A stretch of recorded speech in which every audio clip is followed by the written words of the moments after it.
Welcome back to the Wellness Check. Today, I wanted to spend some time with you guys talking about preparing for the holiday season, especially when it comes to those who are struggling with their relationship with food and body. Maybe there's some disordered eating happening or an eating disorder.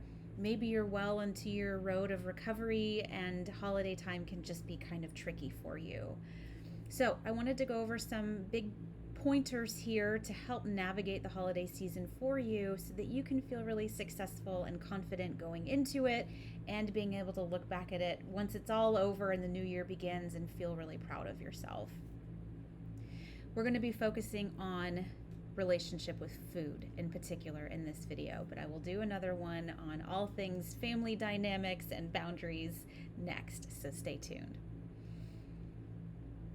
I specifically work with eating disorders, the treatment of eating disorders, and so the conversation is coming up a lot in my office about preparing for how to be successful. And I think there's something to be said for that because there's not one answer. There's not a one-size-fits-all answer for this. And what I've found is that it really matters where you are in your own recovery or in your own eating disorder or relationship with food in general. So I'll start from one end and kind of work to the other end. Someone who is really in the depths of an eating disorder, maybe not yet on the road to recovery, just really uncertain about how to navigate food during the holidays, let's start there. And my recommendation is literally, but also emotionally and cognitively, don't bite off more than you can chew.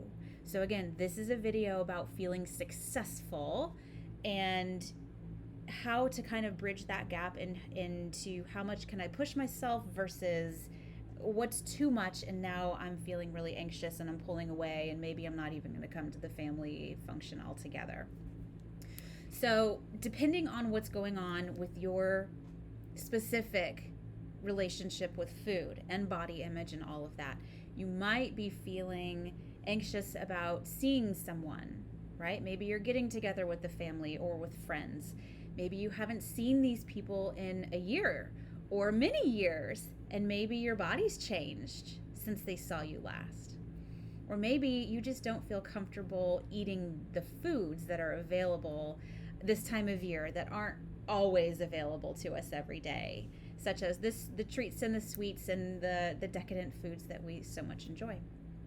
How do we do this? How do we set ourselves up in here and in here to feel as comfortable and confident as we can when we are really struggling? The key is to make a plan.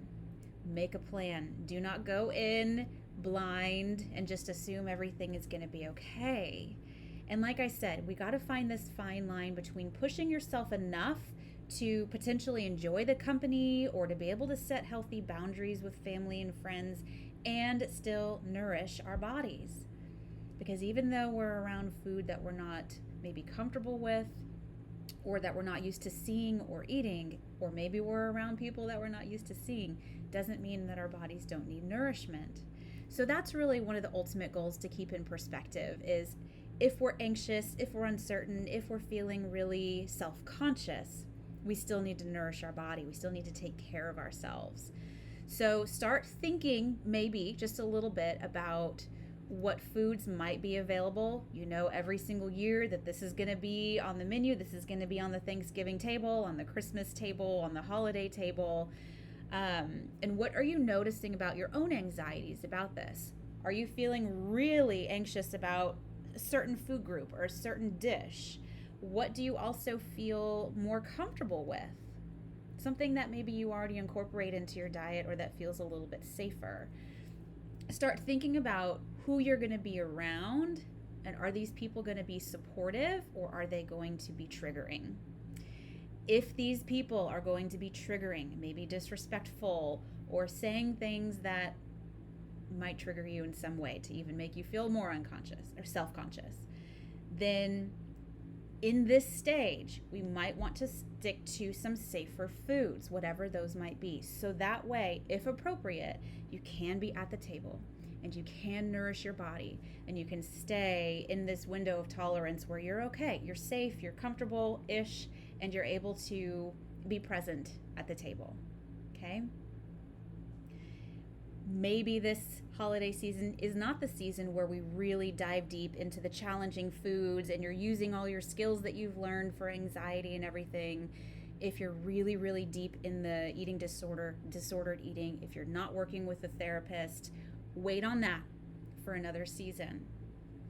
Be comfortable, be safe in your body and in your mind, and nourish your body.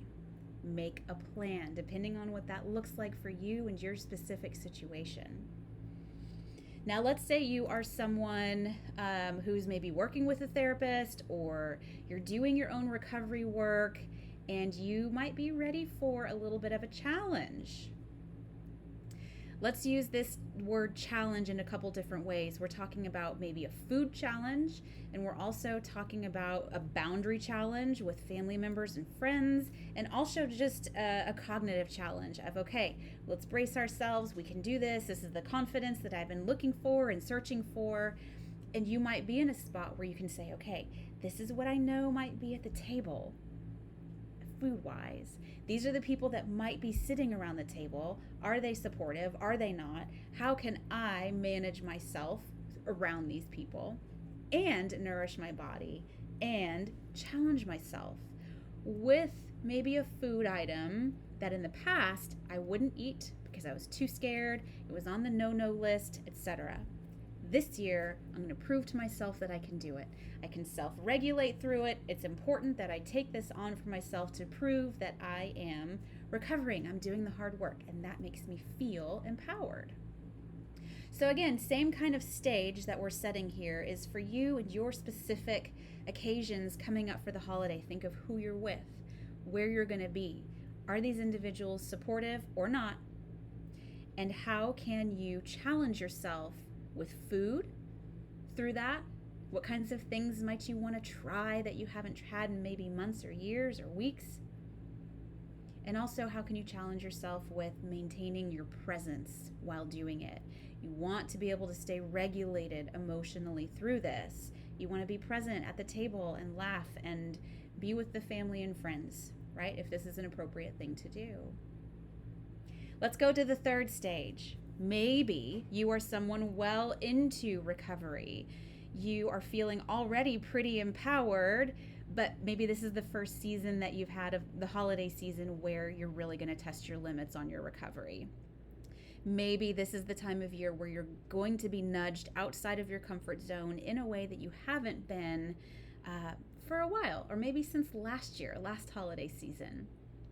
It's the same stage that we used for these other two situations, and it's taking it even a step further. So you are very far along in your recovery. You're able to really regulate yourself. You know what your triggers are. You can predict them to a certain degree when thinking about who you're going to be around. What is your goal? How do you want this year to be different than last year? If you could have done anything differently last year, what would it have been? And when you ask yourself those questions, begin to see if you can apply that to this holiday season. What's the extra step, the extra thing that will get you to the next level of recovery, not only with food challenges, but also just emotionally and cognitively in your heart and soul? Again, it's bringing all these different facets of recovery full circle, and we're really beginning to integrate them and challenge yourself and prove to yourself that yes, you are in a really good place with recovery.